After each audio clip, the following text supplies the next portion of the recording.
Hi friends, welcome to friends kitchen. இன்றைக்கி நம்ம என்ன பார்க்க போகிறோன்னா துவரம்பருப்பு துவையல் தாங்க பார்க்க போகிறோம். அதுக்கு துவரம்பருப்பு இந்த கப்பில் நான் அரை கப் எடுத்துக்கிட்டேங்க. உளுந்து 1 ஸ்பூன் சேர்த்திக்கலாங்க. கடலைப்பருப்பு 1 ஸ்பூன் சேர்த்திக்கலாங்க. காஞ்ச மிளகா 5 சேர்த்திக்கலாங்க. புளி ஒரு சின்ன நெல்லிக்காய் சைஸுக்கு சேர்த்திக்கலாங்க. பூண்டு பெருசாக இருக்குதுங்க, அதனால் நான் 2 சேர்த்திக்கிட்டேங்க. கட்டி பெருங்காயம் சேர்த்திக்கலாங்க. உங்கள்கிட்ட தூள் பெருங்காயம் இருந்தால் அரைக்கும் போது போட்டுக்கோங்க.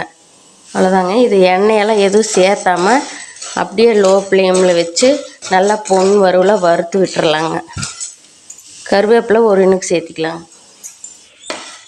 பாருங்கள், இந்த அளவுக்கு நல்லா பொன் வறுவலாக வறுத்து விட்டுறலாங்க.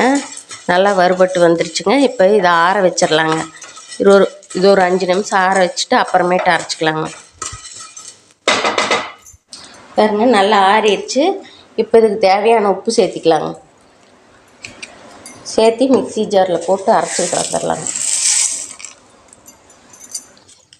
பாருங்கள், இந்த அளவுக்கு கொரகொரப்பாக பொடி பண்ணிவிட்டு அதுக்கப்புறம் தண்ணி சேர்த்துக்கலாங்க. அதுக்கு கொஞ்சமாக சேர்த்தி அரைச்சிட்டு வந்துடலாங்க. பாருங்கள், சூப்பராக துவையல் ரெடி ஆயிடுச்சு.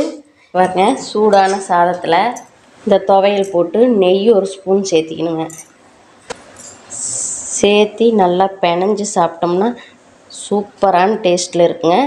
இதை நீங்களும் ட்ரை பண்ணிவிட்டு எப்படி இருக்குன்னு கமெண்ட்டில் சொல்லுங்கள். இந்த வீடியோ உங்களுக்கு பிடிச்சிருந்தா லைக் பண்ணுங்கள், ஷேர் பண்ணுங்கள், சப்ஸ்கிரைப் பண்ணுங்கள்.